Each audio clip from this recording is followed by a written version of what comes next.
الشعوب التي الآن تعاني الفاقة والفقر وكذا، ويقام له أكثر من مؤتمر، ثم لا تجد أثرا في ذلك.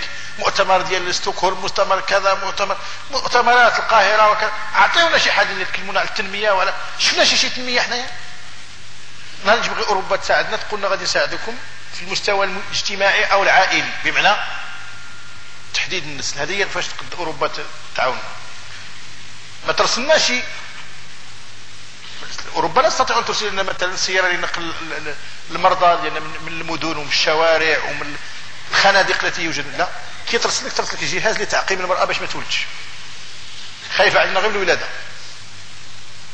إذن هذا هو البيئة ديالنا. ومع الأسف الشديد أن التخلف عندنا كما قلت مستحكم، أن المرأة ما زالت تطالب بهذه الأشياء. ويمكن أن نقول إن قضية المرأة والرجل يجب أن تدرس داخل البيت الإسلامي، داخل المجتمع الإسلامي، من منطلق الكتاب والسنة، وإلا فإن هذا كله لغو وهدر. قاسم أمين، نعود لقاسم أمين. قاسم أمين كان في البداية قد كتب كتابا دعا المرأة فيه إلى المحافظة وكذا وكذا، وتحدث عن المرأة المصرية وكذا. فغضبت عليه امرأة واحدة في مصر، وهي هذه الست المعروفة التي تسمى ست نازلي، ووجه إليه توبيخ شديد على أنه قال كلاما يدعو إلى أو ينتقد على المرأة تهتكها وكذا وكذا. فتاب توبة نصوحا بعد هذا، وكتب كتابه الذي يدعو فيه إلى تهتك المرأة وتحررها. وكانت البداية لابد أن تكون بإنسان ذكي، لأن قاسم أمين كان إنسان ذكي وكان بارعا وكانت له ثقافة، فاستغلت وتثمرت لتكون المنطلقة لأشياء أخرى. وكان فباء بأجر كل هذه السفور وهذه الفضائح اللي وقع في المجتمع، نال الأجر هذا. أما قاسم أمين فليس في حاجة إلى أن يبرر قوله أو يفسر. هذا ماشي كتاب الله، كلام الله. هذا ماشي، علاش نقول تأويلات؟ خذ الكتاب وقراه، اللي أعطاك الكتاب هو هذا الكلام ديالو، علاش تأول له لا يأول لك؟ واش انت نرجعوا نعتبوا على الناس التأويله والتبريره ونبقاو نأولوا هذا؟ علاش نأول؟ معناه هو معصوم وفي موضع وفي مكان لا يجب ان لا يخترق عليه. اذا فكل ما فهم من كلامه، كل ما كان من كلامه واضح، يجب ان يحرف حتى يبقى هو له هذه السمعه. لا، هذا كلام لا يصح.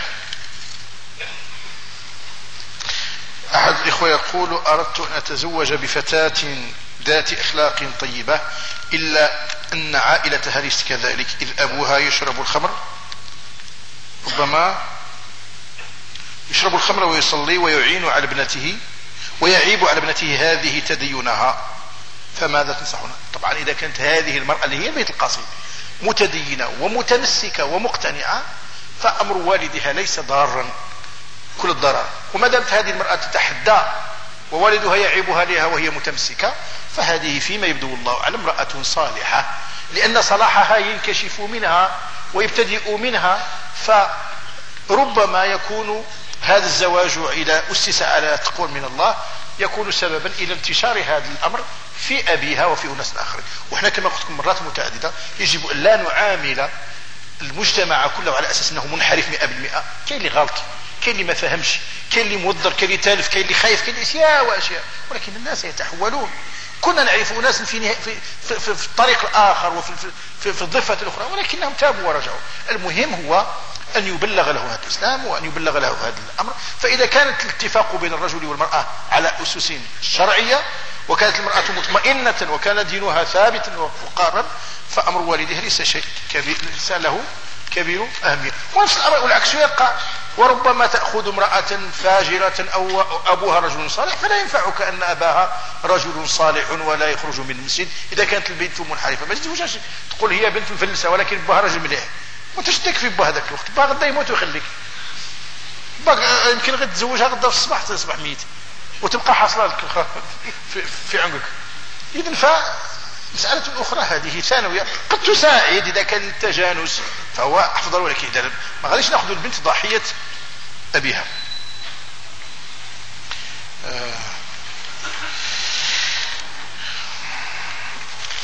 اسئله كثيره، ولكن يقول: ما هو دور المجلس العلمي في إيقاف هذه الأفلام التي تعرض في دور السينما، خصوصا الفيلم الذي عرض مؤخرا المهاجر، أو الذي هو بمثابة عرض ممسوح لحياة الأنبياء، منسوخ لحياة الأنبياء.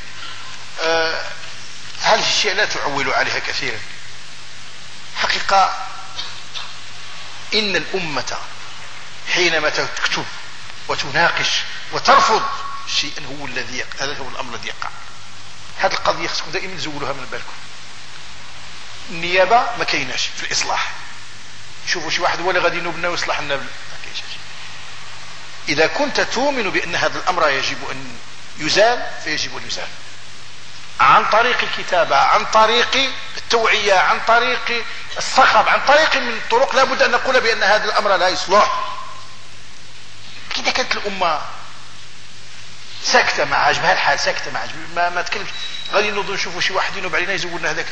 لأن هنا كاين قانون المغالبة والمدافع على الشر والخير. إذا كان أهل الشر متحمسين ويدفعوا الفلوس عليهم وداروا السينما ودايرين ما ينفشروا المذهب ديالهم، وإذا كان أهل الخير ميتين جامدين باردين مشلولين، واش غادي شي واحد غادي يجي هذاك مول الشر غادي يجي هذاك ويتوقف؟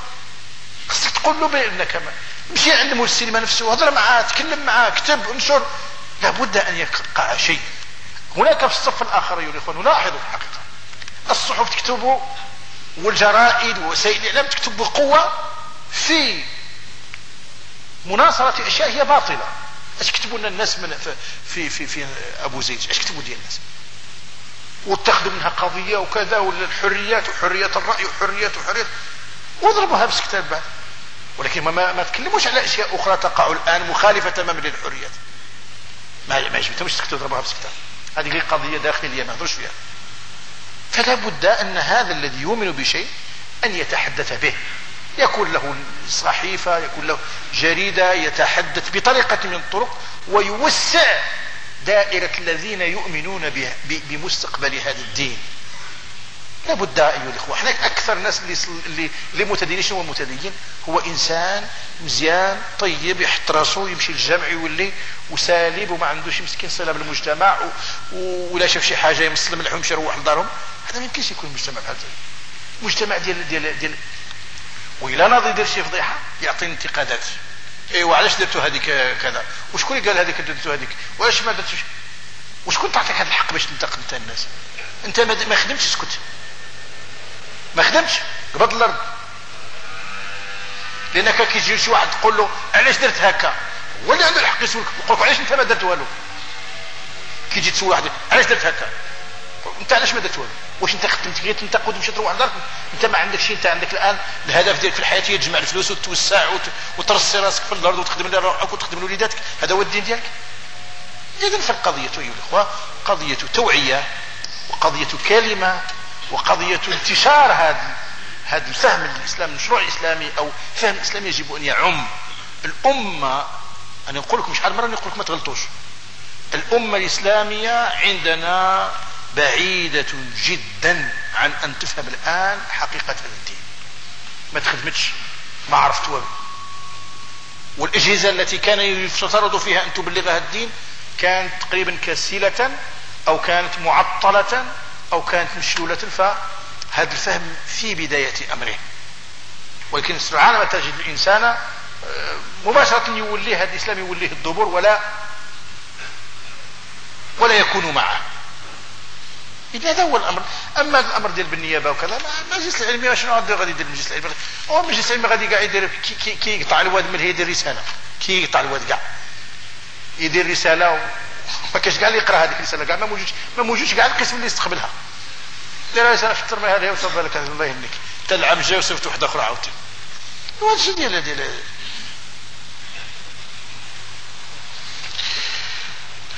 بعض الإخوان يسألون في بعض الرسائل الله تعالى قضاء بعض حاجاتهم، نسأل الله تعالى أن يقضيها لهم من حاجات الخير إن شاء الله. أحد الأخوات طبيبة تسأل عن حكم ختان الأطفال من قبل النساء تقول أنا طبيبة أطلب أحيانا لختان الأطفال أولاد. لا أظن أن هذا يجري عليه حكم العورة لأنهم أقل من سن البلوغ. وفي بعض الروايات أن الصحابة ربما كشفوا عن بعض الأطفال في غزوة خيبر، كانوا لما وقع ما وقع من أمر الصبيان ومن يسبى ومن ينفى مثلا من يهود خيبر، كانوا ربما يكشفون عن بعض الأطفال، يكشفون عن أعضائهم التناسلية حتى يعلم منهم إن كانوا بالغين أم ليسوا بالغين. فإن كانوا بالغين عملوا معاملة الرجال، وإن كانوا غير بالغين عملوا معاملة الأطفال. وهذه مسألة معروفة. فإذا دعت الضرورة إلى الختان بالنسبة للصبي الصغير الذي لم يبلغ بعد إلى سن يدرك فيها هذا أو